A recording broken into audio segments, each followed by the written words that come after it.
Welcome to EV Hub Live. EV Hub Live is a live video podcast for public policy professionals working to advance transportation electrification. We record the show live, so to tune in and to ask questions or check the schedule, please visit atlasevhub.com/live. In this episode of EV Hub Live, Sue Gander of WRI and Matt Stanberry of Highland Electric, along with your host, Nick Nigro, will discuss how they're leading the school bus electrification transition.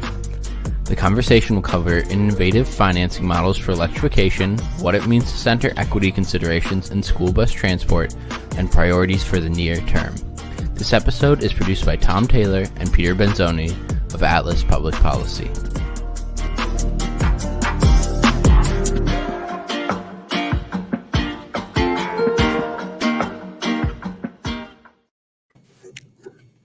Thanks, Peter. As always, welcome to EV Hub Live. I'm your host, Nick Nigro. Today, I'm joined by Sue Gander and Matt Stanberry, and we're going to talk school buses. Very exciting topic for all of us, especially those of us who have little kids. So let's jump right into it. Sue, tell us very briefly, why are we going to be talking about school buses today, and why is electrifying school buses so important? Excellent. Well, thank you, Nick. It's great to be with you and Matt and all the people out in cyber world that are listening in, hopefully. We're really excited about the opportunity to electrify the entire fleet of school buses. It is the largest public fleet of vehicles that we have in this country, 480,000 vehicles, and they transport over 20 million kids every day to and from school. So it has a tremendous impact on, in a very real way, in terms of how kids get to school and get home, and moreover, the health impacts and the environmental impacts that are related to that transport. And so with the opportunities to move from our current mainly diesel fleet to one that's electrified, we have just a whole range of benefits that include greenhouse gas emissions reductions, air quality improvements, health improvements, opportunities for economic development and job development. This industry is one that's heavily centered in the US, with a lot of the manufacturing and a fair amount of the supply chain, not all of it, but really great opportunities there. And really an opportunity to kind of be that tipping point for the the larger medium heavy duty sector. Some great opportunities to build resiliency into the grid, and moreover, because we know that it's kids of color and kids that are from lower income families that are more dependent on buses, and they don't have someone in the family who's going to drive them to school or have another option. They're the ones that are bearing the brunt of the impacts from the diesel emissions that are much higher within the cabin of the bus than ambient levels, and really have serious health impacts. So we're really excited about this opportunity to have, and I know we'll talk about it later, but have this equity first focus whereby kids that would not normally be at the front of the line are getting a chance to have access to this great technology. So there's a lot going on in this space. I know we'll talk about the federal play and what's going on at the state level and local level, but really an exciting time and just a great opportunity to move forward. So before I turn it over to Matt, Sue, you work at World Resources Institute, WRI. You're an NGO. What are you guys going to be able to do with helping electrify school buses? How are you going to do it? What's the goal of the group right now? Sure.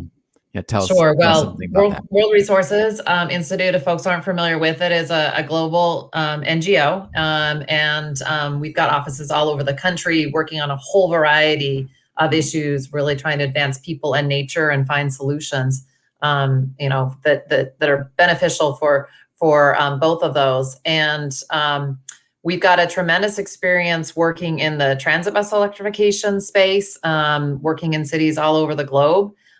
Taking that knowledge and turning that to school buses is this next big challenge that we're approaching. We're fortunate to have support from the Bezos Global Fund to help support this effort. We have a 5-year program, and we're looking to electrify the entire fleet of school buses, all 480,000 of them or so, by 2030. It's a really ambitious goal. Yeah. And what I'd say is really key to that is beyond the the expertise and the value of WRI being part of this is really all the partnerships that we are looking to build. We know that there are folks on the ground that have been working on this issue for many years, and we are talking to them. We are forming strategic partnerships, and really we want to be that value add, kind of be a catalyst to help move things forward and really just help build, as we like to say, and I think it's in the slide, this unstoppable momentum, and really get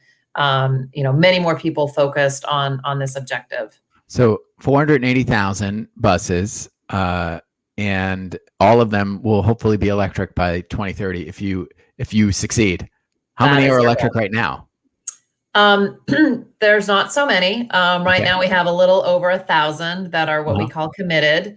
And that's either on the road or in procurement or, already spoken for. So yes, we have a long way to go. But I think the idea of having kind of this moonshot goal and also recognizing that maybe just to take a page a little bit from the transit bus world, China was able to electrify over 400,000 of their transit buses in a relatively kind of equivalent amount of time. And that's a different context and different technology, but we absolutely believe that it can be done. So let's bring Matt into this conversation, since I think he's trying to do exactly what you're talking about and achieve these huge goals, because he's in the private sector and he would benefit greatly if you are to be successful, Sue. So Matt, tell us about your business, what you guys are trying to do, and what barriers you're addressing with school bus electrification. Yeah, thanks, Nick, to you and your team for having us today. Always great to be talking with Sue and partners at WRI. One of the things we're super excited about in this space is how much attention it's now receiving from folks like WRI, other organizations out there helping to make this transition really possible. So Highland Electric Fleets, the quick explanation, the company's about 3 years old, and it is laser focused on municipal fleets, and specifically right now, almost exclusively on school bus electrification. And our basic background is that we observed that there were a couple of great things that were in place in the school bus space, but a couple of key challenges. The great things were there was good product that was available from major OEMs. And that's only gotten better over the last 3 years, right? Once IC rolls their electric bus by the end of this year, we will have all the major manufacturers with electric models, and they're all domestic. Other than Lion Electric, but Lion Electric is Canadian based and is opening up a manufacturing facility now in the US. So again, as Sue said, it's that domestic industry. So that was great. It was also great to see that there was a lot of grassroots interest out there for a whole host of reasons, to replace diesels with what is a better technology. The challenges were, one, obvious. It was much more expensive up front. And the second, less obvious, but just as important, it was too complicated. When you start talking to transportation directors about the idea of transitioning to new technology that requires charging infrastructure, manage that charging infrastructure, to create new revenue opportunities with that charging infrastructure, there's a lot for them to take on when their job is to move kids. So company was really founded to make this transition as affordable and simple as possible. So we offer a turnkey solution to provide financing, project management, ownership, and facilitate the whole process. We joke with folks that we create one neck to strangle. So we take all of the risk off of the schools on the technology side. It's great technology, but there's human emotion associated with risk. We take all of that risk on ourselves. And what we provide is a electric fleet subscription, where the school districts subscribe. They get miles. They get guaranteed service for electric miles, and they only pay for the miles that they get. So we give them a contract price and we include everything in that. Nick, if you want to flip to that prior slide, it does a nice job summarizing what's in there. So we plan out the whole project. So that's really thinking long-term about how a school system will electrify over time. And then designing all of the charging infrastructure that's going to be involved. Then we bring financing to eliminate the upfront cost. And it allows us to take advantage of a whole bunch of the financial benefits that the electric school buses can provide that are hard for an individual school district to capture. And then when we can capture them, we can pass them back to the school district in the form of lower contract prices. Then we do that. What's an example of that? Yeah, so good question. So we can depreciate the assets as a taxable entity, pass that value back to the districts. We can go ahead and create vehicle-to-grid programs, which if you're in my backyard, so I'm located in the greater Boston area, we're alive behind National Grid, providing VDA services in Massachusetts to support peak demand for National Grid during the summer.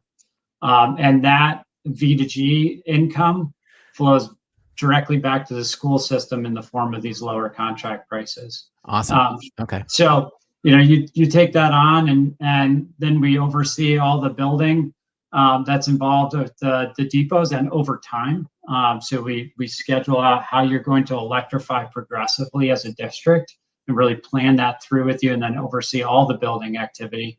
Then the training that really involves the drivers, the district's drivers. We train the district drivers, we train their maintenance teams.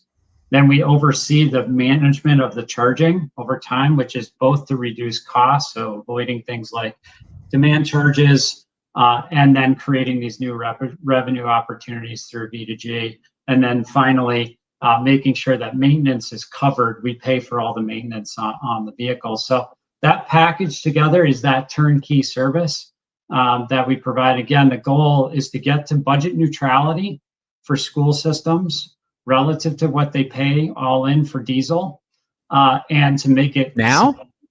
Yes. Wow. That's the goal. Yeah. Okay. Every school district we go into, our goal is to make it affordable, and really the goal is to get it to budget neutrality. So it sounds like you're taking on a lot there. Before I go back to Sue, is there a company that tries to do this in the conventional school bus industry that you guys are modeled after, or what is the inspiration, I guess, for trying to do all of these things at once? Yeah, I mean, the inspiration is the observation of those two challenges, really stopping this market from thinking only about pilots and thinking about scale. That's really the inspiration. In the school bus space, there are different models out there. The two big models are kind of a district-owned fleet model. And then the other alternative is the fully outsourced, we call it the 3PM, third-party fleet management model. There are actually many gradations between those two. Different pieces get subbed out to different entities. Okay. We're different than both of those, though.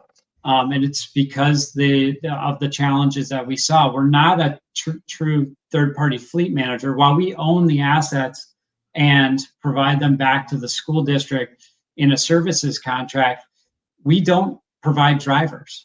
We train their drivers because we think that the school districts are really good at doing that, and that we want to bring new folks to this tech and get them ready for the jobs that are coming. And we don't outsource maintenance either. We train their maintenance teams, work with the OEMs to do that. Because again, we don't see the need to transition those jobs. We want to upskill folks so that they're ready for the jobs of the future here as everything electrifies. So that's why we really tailored the solution of the company's design to the market challenges that we saw instead of just trying to follow one of the traditional models. As with all things EV, there's always like an innovation in the business model, I think, for the companies to succeed. So you mentioned scale. Sue, your group has advocated for something like $20 billion of investment in electric school buses. We saw a piece of legislation get introduced in the Senate's version of HR 3684, the infrastructure bill. Doesn't have quite that much in there, something like 5 billion or so, and it's not all for electric school buses. So what's your reaction? What are we going to do? Yeah. Well, first off, I think it's helpful to take a step back and think about where we were a couple of years ago in this space. And at the time, this was then Senator Harris who had the foresight to lean into this issue and propose that we, just like we've done with transit buses and use federal funding to support the transition there, let's up what we're doing in the school bus space. There's been some smaller programs that we can, discuss and get into, but not a really big push. And that proposal was on the order of 100 million per year. And, that was, wow, lots of funding. Oh my goodness. Can we ever? Well, fast forward, realizing where the technology is, as Matt was saying, and how important it is to drive adoption, how important it is to help support those higher first costs, and then use that demand to drive down future costs. We need a much more substantial investment. And so what you saw come out of that effort from ourselves and many, many others was this $20 billion, maybe high water mark. And we remain committed to, that level of investment, which is maybe around a fifth or more of the fleet as costs continue to come down, possibly even more, but really critical to have that kickstart and start that kind of nice cycle of reducing costs. So now we're at a point where we're looking at about $1 billion per year, split between two buckets. One, about $500 million per year. So in total, 2.5 with just electric buses. That is tremendous. We are really excited about that. There's a second bucket in which EVs will compete with other buses with other fuel sources, such as propane and natural gas. We think EV can compete. It should compete. And we're really looking forward to being able to have as much as that second pot of funding also go towards electric school buses, continue to push on that. And then, looking ahead, really, want to continue to build the support at the federal level. There's a whole other set of options, also at the state level as well, and then in the private sector, as Matt can speak to. So, we want to continue to move that forward. We're not there yet, even on that first part. So, it's one step at a time. The goals are big, and it's huge, and I think it signals that and it's bipartisan. It signals that this is what Americans want. We've seen polling recently from the American Lung Association that indicate Americans strongly support investments in moving towards electric school buses, and that's across the country. And let's have Congress represent that and help move this forward. Yeah, you mentioned context earlier. We track all the funding awards on EV Hub for electric transportation, and I just pulled up the dashboard, and the total cumulative investment for transit buses, which is, as you mentioned earlier, further along, has been $1 billion so far. So we're talking that cumulative investment every year. So it is marked increase, as you mentioned. But maybe it's not enough, or maybe it is enough. I don't know. Yeah. Well, there's only 70,000 transit school buses, so proportionally, I'd say, Right. So Matt, what do you think? Yeah, Nick, if I could just add to what Sue laid out. I mean, we've been heavily engaged on this as well, and really pushing to give folks that sense that the time is now on this. It's such a great time to create an incentive. Domestic manufacturing, everybody's got product. You're not trying to incent the creation of new product. You're trying to incent scale and cost reduction, right? And that's a great time to be designing an incentive. And I think very similar to Sue's reaction, this is, there are pieces of the bipartisan structure that we think could be better designed, but that core piece of $2.5 billion for electric school buses is a fundamental, pretty well designed piece of legislation that then creates that existing program that makes it much easier. And as Sue said, bipartisan creation, again, if things get to the finish line here, will give us that existing program that future Congresses can fund on a go-forward basis, just as happened with the low-no program on the transit side. So this is a really important step. I think we'll see a big push. I mean, we've wanted $20 billion as well for this. We think the market is worth that nationally as a strategic investment, given its size and its other characteristics. But we'll see a major push for reconciliation around the funding. And then we'll see, appropriations conversations each year going forward. Again, if this one gets to the finish line. The interesting point too about establishing that kind of baseline. It's like the federal government hasn't been doing this to date. They've been doing it with transit buses, but not with school buses. So this does set that precedent. Yeah. Sue, there's another thing being talked about in Washington in addition to this bipartisan bill, and this would be something done just by the Democrats. I wonder, there's this belief that if one issue is addressed in the bipartisan bill, it won't be addressed in the Democrat only bill. I wonder if you could speak to that a little bit and what your thoughts are on it. Sure. Well, we've been hearing the same thing, and I think it's all been very fluid. Unbelievably fluid in the last few months and even the last few weeks, and now on an hour by hour basis. So I don't know, something would have happened. I literally just got text on amendments right now. So there you go.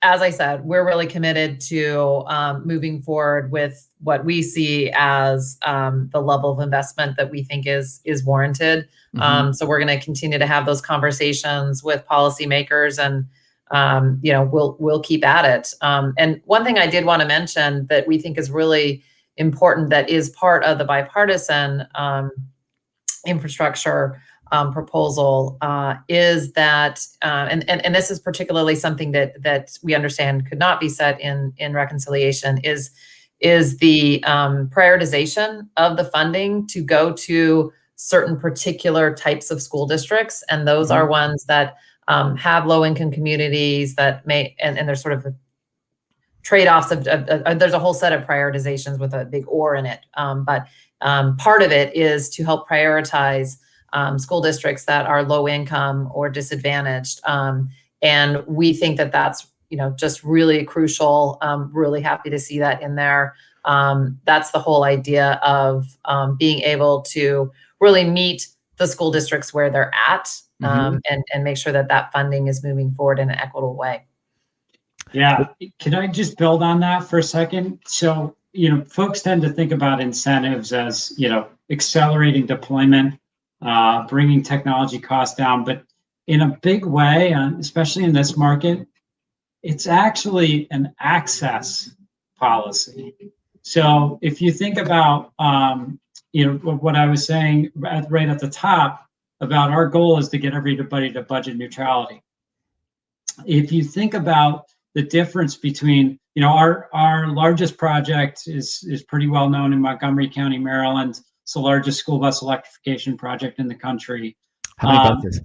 Yeah. So it's, but Montgomery's a well-off community. I mean, it's a diverse community. It's got different pockets with different demographics, but overall, well-off community. We're working in Jersey City as well. Totally different demographics. And we've got to be able to do this in all communities. And when you think about budget neutrality relative to what districts are paying today for diesels, districts that have been historically under-resourced, often massively, have had to cut their transportation budgets over time, successively. And what that does is it lowers that baseline and makes it harder and harder and harder to get those communities to budget neutrality because their spend today is so low. And it's not because it's not because they found a magic bullet that like gives them great transportation resources at cheap costs. It's because they're under-resourced. And so an incentive is a national incentive that can be used everywhere, and especially as adders for like prioritization for low income and disadvantaged communities, is a huge access policy because it gives them the ability to access budget neutrality, to get to these places where other communities can on their own sometimes today. And so I think that is part of the big story behind the incentive packages. It's an access policy to benefit these communities and bring everybody into this world where they can benefit fully from the value that electrification can provide. And Sue, you have this right in your blog. You talk about 70% of low income students, but less than 50% of high income students ride a bus. And so what does a good equitable school bus electrification program look like? Yeah, absolutely. And yeah, this is some of the work we did to look at, who rides the bus, who's going to benefit the most and stand to gain the most. And what we found was that it is disproportionately lower income and not pictured here, but kids of color that are riding the buses. I'll also note that kids that are in rural areas are more likely to ride on buses for longer, just based on the routes, as well as kids with disabilities. So that's kind of the core piece of this. It's going to benefit everyone, every kid that's taking the bus, and also the surrounding communities as well, because there's the tailpipe emissions that are going away from the depots and along the highways and roads as well. But really critical here to be able to see that benefit, and again, work with the community to focus on that. We are really trying to center our work on both the process for this transition as well as the outcome of this transition, being equity first. And so that does mean a lot of different things in terms of who's at the table, who is included in the decision-making process. And that's why it's so critical to have those community leaders and community representatives and part of the conversation. It's really critical that as we set goals for where the buses get deployed, even within a particular school district, there can be certain strategies. And we've seen this, and it's great to see this in places around the country that have adopted it, is like targeting those areas that have the worst air quality or have the lowest income. And often those two actually, overlap, unfortunately. But that's a real key thing in terms of how that works. Just being really clear on the outcome and this point of access. I think Matt summed it up really well. And, some of that is also thinking about, well, the money might get out there and it might be prioritized, but how do we make sure that the school districts who, are, challenged on so many different levels have the ability and the capacity to even apply for the funding? And then when the funding comes, how do you know what steps you take? Who do you talk with? How do you work with the utilities, et cetera, et cetera? And so that's another part where we really want to lean in with support of technical assistance, working with other partners that provide that. So it's really from the beginning to the end of the process, really just thinking about the equity opportunities. And a piece of this is also the workforce part. And is there the training and the development that goes alongside this transformation that then can create opportunities for new types of jobs in this industry? And some of that's going to be through the manufacturers, but a lot of that might be through community groups or through other programs that get put together. So Matt, I definitely want to hear your take too on a good policy design for equity, but I also want to hear your position on as a private business. You have to do business with and make money, ideally. So how are you guys able to balance that? If you're talking about districts who are under-resourced, how is it possible for you to be able to prioritize them yourselves? And what does a good equity program look like for you? Yeah, so just sort of taking those one at a time. So I think if you look at the service that we provide, and you really break it down, simplify it, simplicity and affordability. In a lot of ways, the communities that most stand to benefit from that offering are lower income communities, because it's harder for them to get the resources to have their own expertise in house.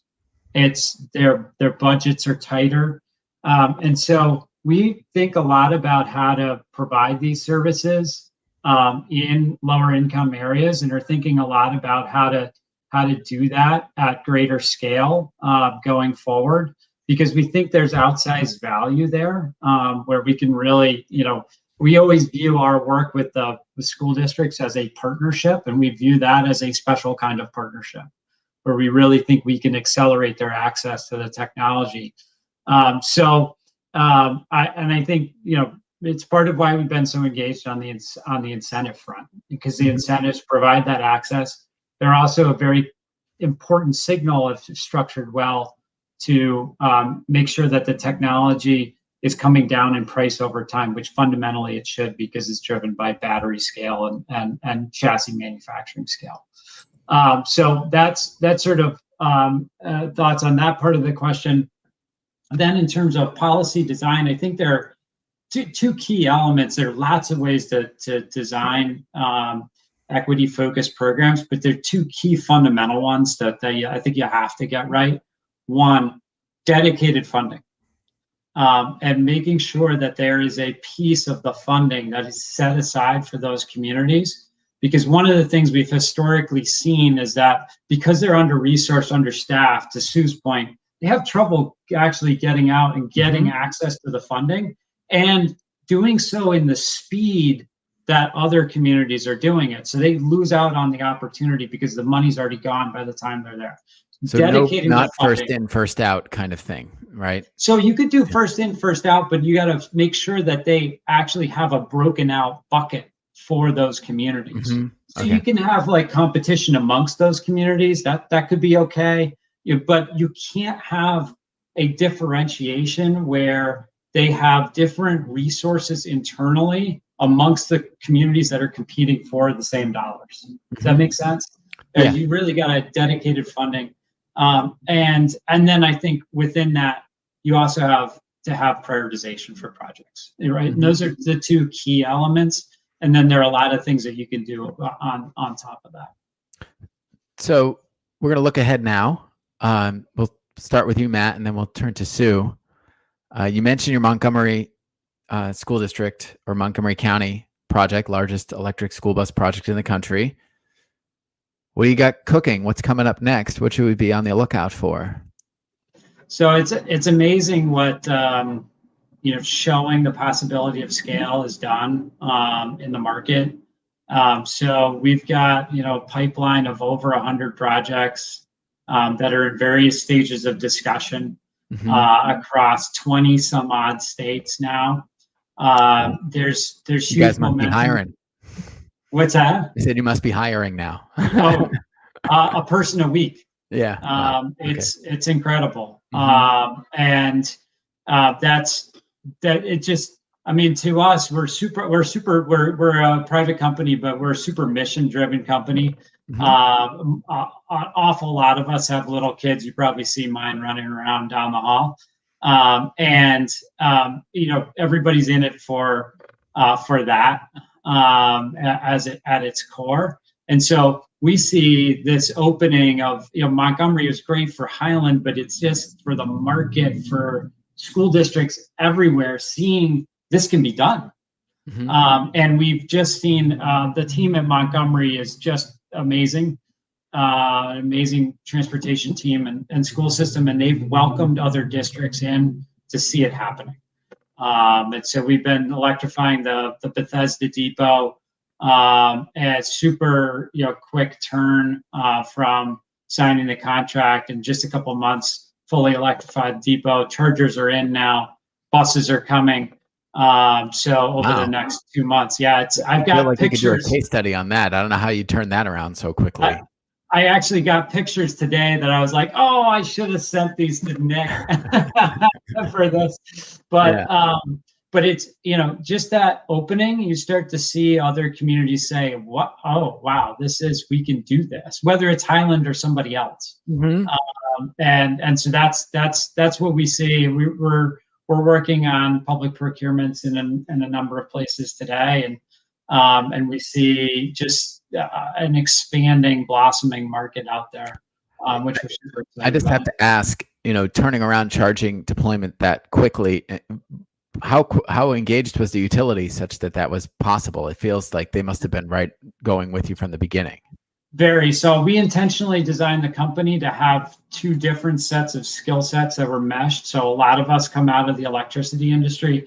A lot of us come out of the transportation industry. So we bring those two together. And the electricity industry is to make that possible, right? And so it's a very close relationship with the utility PEPCO on the work in Montgomery.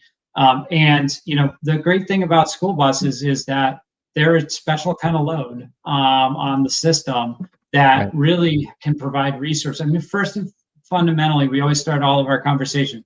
They're designed for pupil transportation, full stop. They have to do that successfully. Then beyond that, if we can do things with the battery set to support the grid, the value is that they sit unused most of the year. And when you talk to utilities about the fact that this load is when it's not being used for transportation electrification, and pupil transportation specifically, is only going to be interacting with the grid to benefit you, the utility. And if you can compensate the buses for that, and that gets passed back to the district to make it all affordable, it just changes the whole nature of the conversation.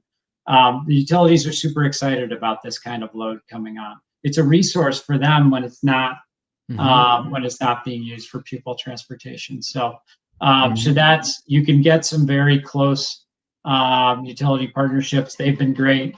And we selected the Bethesda location to go first. They have 5 depots in Montgomery, in part because it was pretty well set up for electrical service delivery. We needed to bring new service, but we could get it pretty close locally without too much trouble. But that's a kind of thought process you go through as you plan progressive electrification. Merging of sectors here, right? Yeah. Merging of sectors, definitely.